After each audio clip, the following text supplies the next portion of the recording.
Ready to climb Mount Rushmore with me? Oh, I like where this is going. Not literally, of course, Okay, good. unless you're into some serious rappelling. Not today.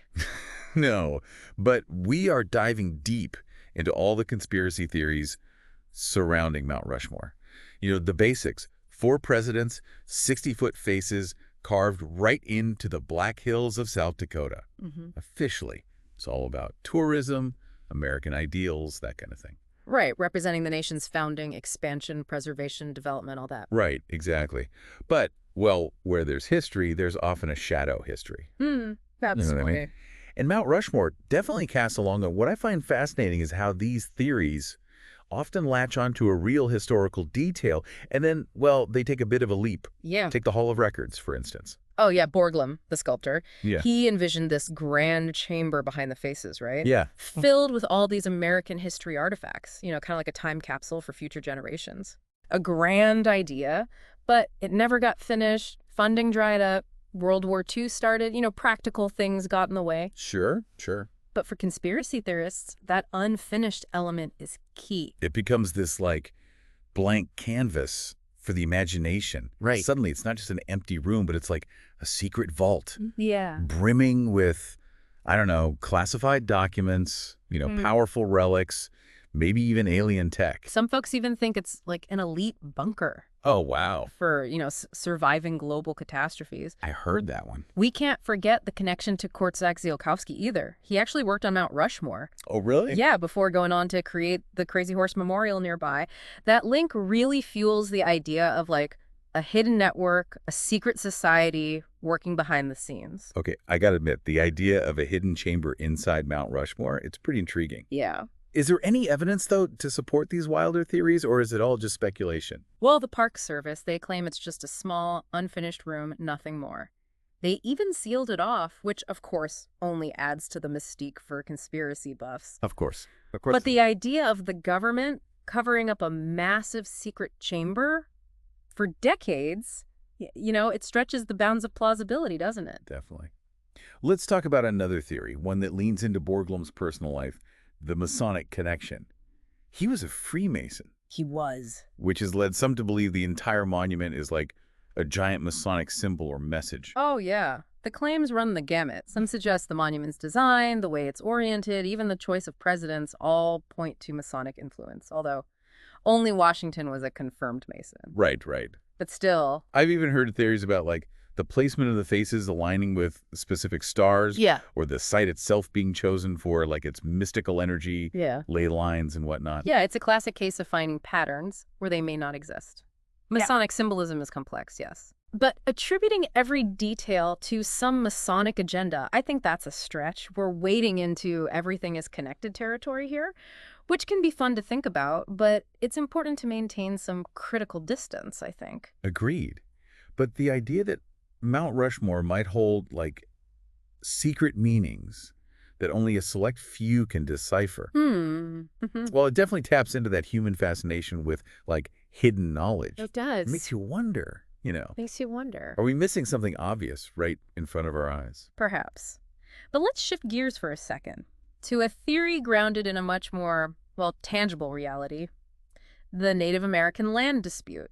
We can't talk about Mount Rushmore without acknowledging the Black Hills' deep spiritual significance to the Lakota Sioux. And, of course, the broken promises of the 1868 Treaty of Fort Laramie, when the U.S. government seized the land after gold was discovered. I mean, that's not a conspiracy. It's a historical fact. Exactly. For many Native Americans, Mount Rushmore is a painful symbol of that betrayal, like a literal carving up of their sacred land. Wow.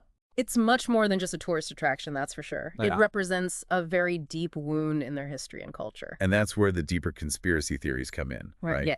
It's not just that the land was stolen, but that Mount Rushmore was intentionally built to, like, further erase Native American history and culture. Yeah, some believe the site was specifically chosen because it was already a sacred Native American site, that the carving itself is like an act of desecration. It definitely adds another layer of complexity to it, right? It does. It's not just about presidents and patriotism anymore. Yeah. It's about power dynamics. Mm-hmm.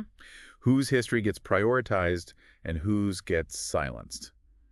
Okay, so we've talked about secret rooms, historical injustices. Right. Are you ready to go, like, full X-Files on this? Oh, absolutely. Because we haven't even touched the the truly out there stuff yet. Brace yourself for the fringe theories. We're talking government mind control, alien landing beacons, weather manipulation Oh, devices. okay. Things get a bit wild from here. Let's do it. Hit me with your best shot. All right. What's the most, like, mind-bending theory you've come across? Okay. Well, how about the idea that Mount Rushmore is a giant government mind control device beaming subliminal messages straight into the unsuspecting public? Wait, hold up. Mind control. Are we talking, like, the president's eyes glow at night, or there are hidden speakers blasting, like, hypnotic frequencies or something? Well, some theorists focus on the metal used in the construction, suggesting it acts as like a giant antenna, amplifying and transmitting these mind-altering signals. Okay, I have to admit, that's pretty creative. I mean, it's highly unlikely. Right. But the image of Mount Rushmore as this giant mind control machine, it's just wild. It makes you wonder where these ideas even come from. It's fascinating, isn't it? This theory, it likely has roots in the Cold War paranoia of the mid-20th century, you know? A lot of fear around communist brainwashing and government overreach. Those anxieties often manifest in these sorts of theories. It's a way to explain the inexplicable, to give shape to those deep-seated fears about unseen forces controlling our thoughts and actions. Yeah, it makes sense. We see similar themes pop up in, like, pop culture from that era, too. Okay, so we've got mind control. What else have you got? How about alien landing beacons? Okay. Some believe the monument's unusual appearance in a remote location, point to extraterrestrial involvement, maybe even a hidden alien base under the surface. Like spaceships are going to touch down on Teddy Roosevelt's nose. Well, some claim the shapes of the faces, viewed from specific angles, resemble alien beings. Others say that the monument aligns with certain star systems, acting as like a cosmic signpost for interstellar travelers. Now that you mention it, I'm starting to think those alien theories about the pyramids might not be so far-fetched after all. Like, if you squint hard enough. It's easy to get caught up in the visual similarities and the romanticism of ancient astronauts, but we have to be careful not to let our imaginations run away with us. Right. There's a difference between intriguing speculation and actual evidence. Right. Right. Okay, give me one more wild one before we bring this back down to earth. All right. How about this? Mount Rushmore is a symbol for a powerful secret society. The classic secret society theory, Illuminati, Freemasons again. Or some shadowy cabal we haven't even heard of. Well, the specific group changes depending on who you ask, but the core idea is that the presidents represent tenets of this organization. Okay. And the monument itself is a coded message for those in the know. So each president symbolizes a different aspect of their agenda, and everything from the placement to the direction they're facing to the type of stone used, it's supposed to hold some hidden meaning. Exactly. This taps into our deep-seated need to find patterns and meaning in the world around us, Yeah. It's a way of imposing order on chaos, of feeling like we're uncovering something hidden from the masses. I bet there are entire online communities dedicated to, like, decoding the true meaning of Mount Rushmore. Oh, I'm sure. People just poring over every detail, searching for clues that might not even exist. And that's part of what makes these theories so compelling, that they offer a sense of community, of belonging to a group that sees beyond the official narrative. It's like being part of a secret club with access to forbidden knowledge. Okay, we've gone from mind control to alien landing beacons to secret societies. Yeah. What else is there? Well, some believe that Mount Rushmore, with its massive amount of granite and metal, acts as like a giant weather control device. Wait, seriously? Yeah. Like the government is using it to summon rainstorms or create droughts? That's the idea. It often gets linked to theories about HAARP, the High-Frequency Active Auroral Research Program, Right. which is a favorite target for conspiracy theorists who believe in weather manipulation. HAARP, the gift that keeps on giving for conspiracy buffs. Exactly. So Mount Rushmore, a giant weather-altering machine. I have to admit, it's kind of an awesome image. Yeah. But how does any of this square with reality? That's the key question, isn't it? These fringe theories, while entertaining, they often lack any real evidence. They rely on speculation, misinterpretations, and a healthy dose of confirmation bias.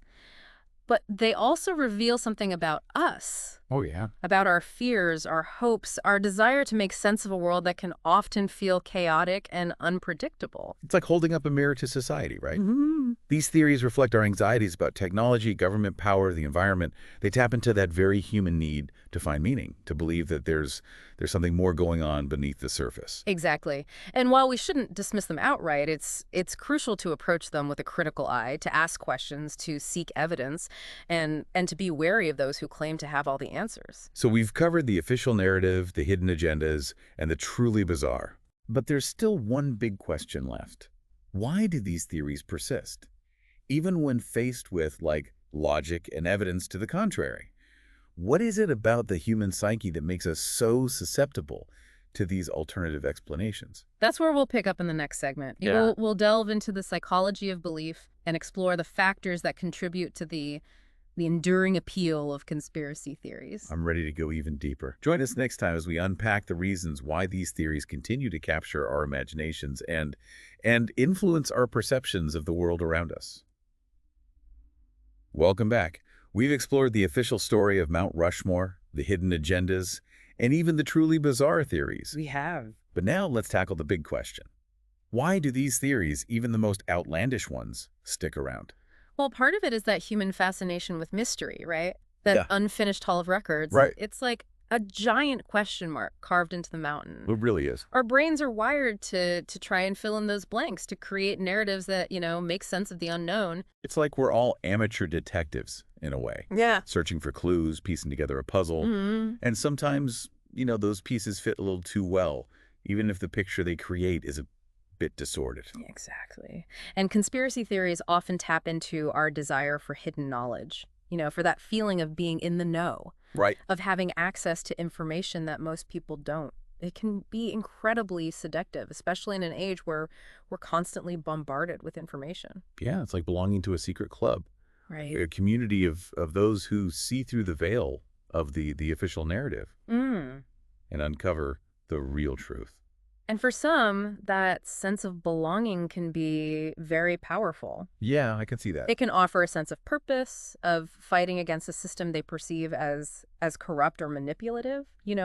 Conspiracy theories often provide very simple explanations for complex problems, which can be comforting in a world that often feels chaotic and uncertain. Right. It's about control, in a way. Mm. Finding that single cause, like a shadowy group pulling the strings.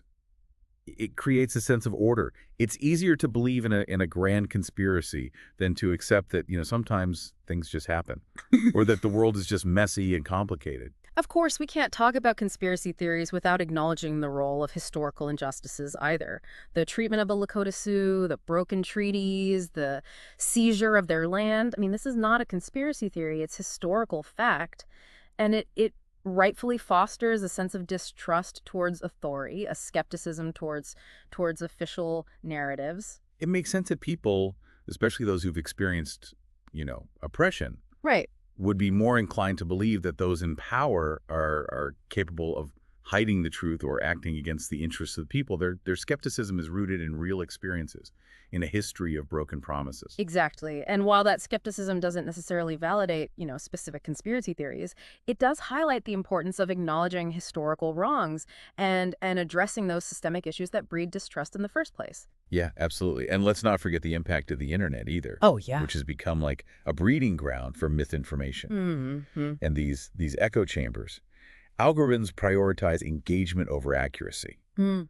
So the more outrageous a theory is, the more likely it is to spread. Right. It creates a feedback loop where people are constantly exposed to information that just confirms their existing beliefs, making it's really hard to distinguish fact from fiction. Oh, definitely. It's a real challenge in today's world. It is. So we've got mystery, the allure of hidden knowledge, the desire for control, historical injustices, and the internet amplifying everything. It's no wonder these theories persist. Yeah. But how do we, as individuals, navigate this landscape of competing narratives and alternative explanations? Well, I think it starts with cultivating a healthy skepticism, not a knee-jerk dismissal of everything that challenges the mainstream, but a willingness to question assumptions, to consider multiple perspectives, and to evaluate evidence critically. Ask yourself, where is this information coming from? What are the sources? Are there any biases at play here? Right. It's also about being aware of our own biases, Sure. recognizing how our personal experiences and beliefs shape our perception of the world. Yeah.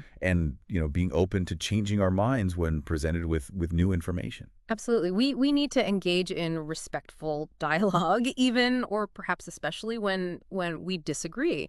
Listen to understand, not just to respond. Ask questions, challenge assumptions, but do it with the goal of reaching a deeper understanding, not just winning an argument. So, as we wrap up our deep dive into Mount Rushmore and the conspiracy theories that surround it, Yeah. I want to leave you with this. Even seemingly solid structures, like those carved into a mountainside, they're not immune to interpretation and debate. They're not. They reflect the complexities of history, the diversity of human thought, and the enduring search for meaning. Keep exploring, keep questioning, and keep diving deep.